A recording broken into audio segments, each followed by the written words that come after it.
बहुत रात हो गई थी। नील बाइक से अपने घर जाने के लिए निकला। कुछ दिनों पहले ही उसे ये नई नौकरी लगी थी। कभी डे शिफ्ट कभी नाइट शिफ्ट करके वो बहुत थक जाता था। रात के करीब 1 बजे नील ऑफिस से निकला था। नाइट शिफ्ट से निकले बहुत सारे लोग उसे हाईवे की तरफ जाते हुए दिखे। नील भी उनमें शामिल हो गया, लेकिन हाईवे से उनके रास्ते अलग हो गए। सब लोग अपने अपने रास्ते चले गए। वो भी बाइक पर से निकला। कुछ ही देर में नील हाईवे पर आया। रात बहुत हो गई थी, इसलिए ट्रैफिक भी बहुत कम था।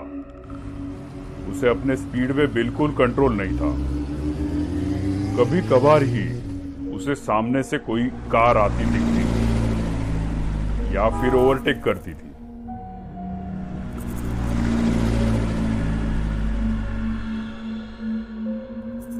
अभी उसने मेन हाईवे छोड़ के कच्चा रास्ता पकड़ लिया था। वो रास्ता और भी सुनसान था। अभी बाइक के हेडलाइट में सिर्फ काला रास्ता दिख रहा था, बिल्कुल एक काले सांप की तरह। रात के अंधेरे में वो सन्नाटा बिल्कुल खौफनाक लग रहा था, लेकिन कोई चारा भी तो नहीं था। नौकरी चाहिए तो शिफ्ट में काम करना ही पड़ता है। वो अपने ही धुन में गाड़ी चला रहा था। रास्ता सुनसान होने के कारण नील रास्ते के बीच से गाड़ी चला रहा था। कुछ ही देर में उसका अकेलापन दूर हो गया। उसे पीछे से आती हुई गाड़ी का हॉर्न सुनाई दिया।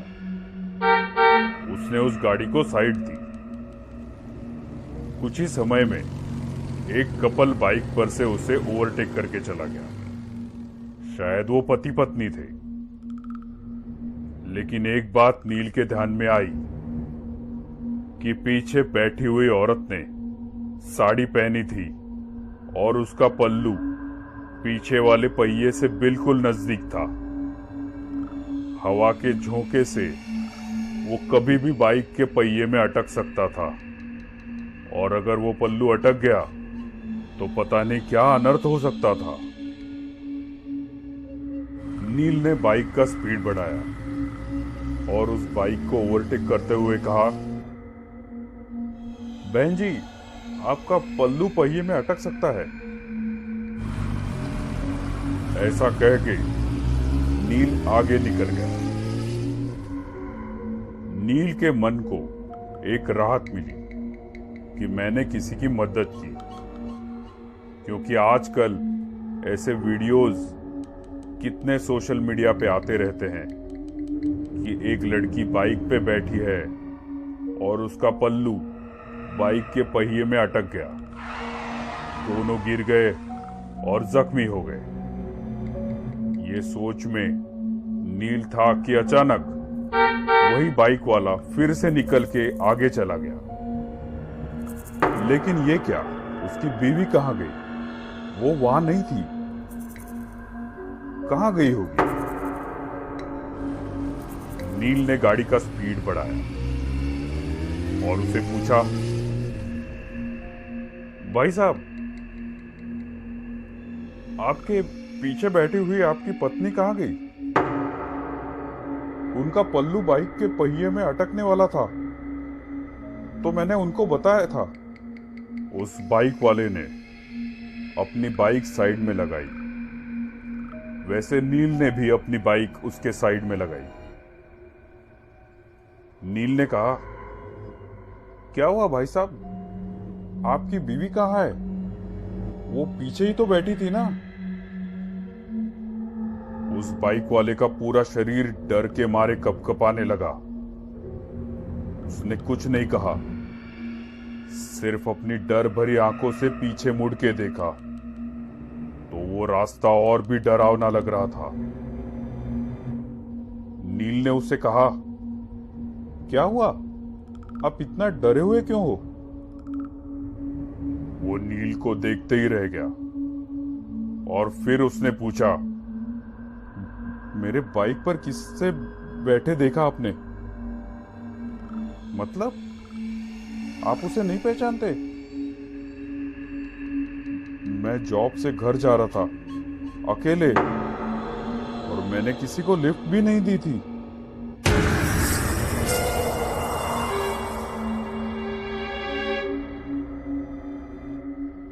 उसकी बातें सुन के नील के रोंगटे खड़े हो गए। दोनों ने एक दूसरे को देखा और एक साथ पीछे देखा तो उन्हें रात की गहराई में एक धुंधली सी परछाई दिखी।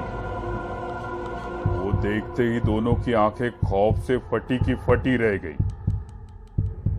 उन दोनों का दिल जोर जोर से धड़कने लगा था कि तभी सामने वाली बाइक ने हॉर्न मारा। दोनों की मानो सांस ही रुक गई। दोनों ने फटाफट बाइक स्टार्ट की और तेज रफ्तार से अपने घर की ओर बढ़ने लगे।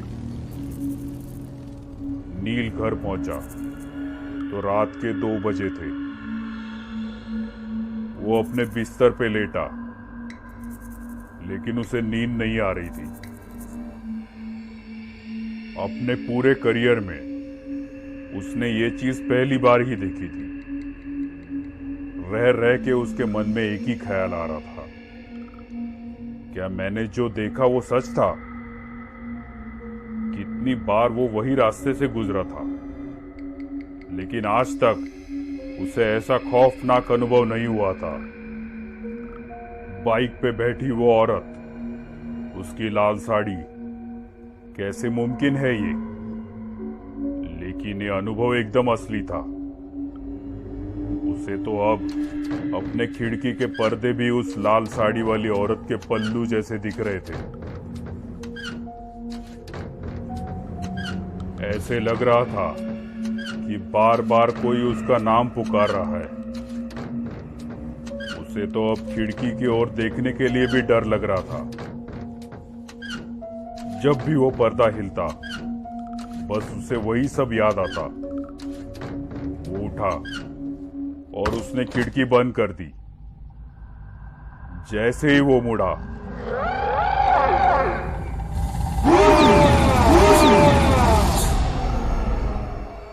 उस औरत ने नील के ऊपर छलांग लगाई।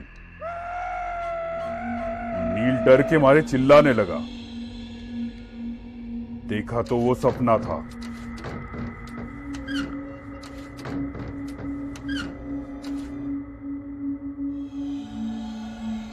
नील ने सोचा, मैं कुछ ज्यादा ही सोच रहा हूं, और सो गया। नील 2 दिन काम पे भी नहीं गया, लेकिन ऐसा वो कितने दिन तक करने वाला था। तीसरे दिन वो काम पे चला गया, लेकिन उसका ध्यान काम में नहीं था। बार बार वो घड़ी देख रहा था। 12:30 बज गए। शिफ्ट खत्म हो गई। वो अपने बाइक पे बैठा, लेकिन उसके पैर कांपने लगे थे।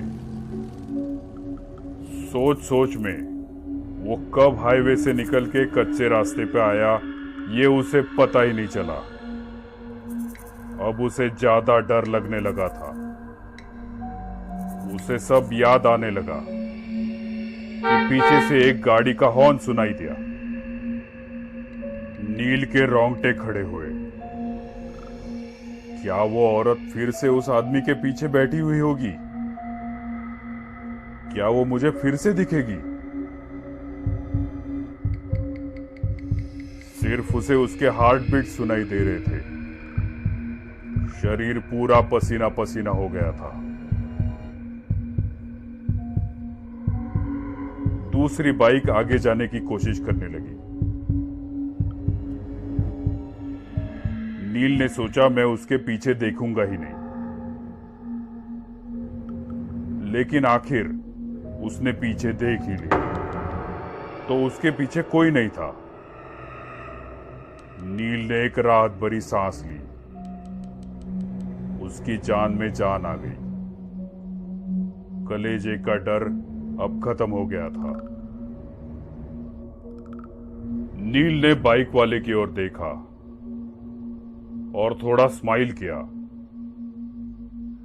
तो उस बाइक वाले ने अपने हेलमेट की कांच ऊपर की और बोला, बहन जी से कहिए उनका पल्लू पहिए में अटक सकता है।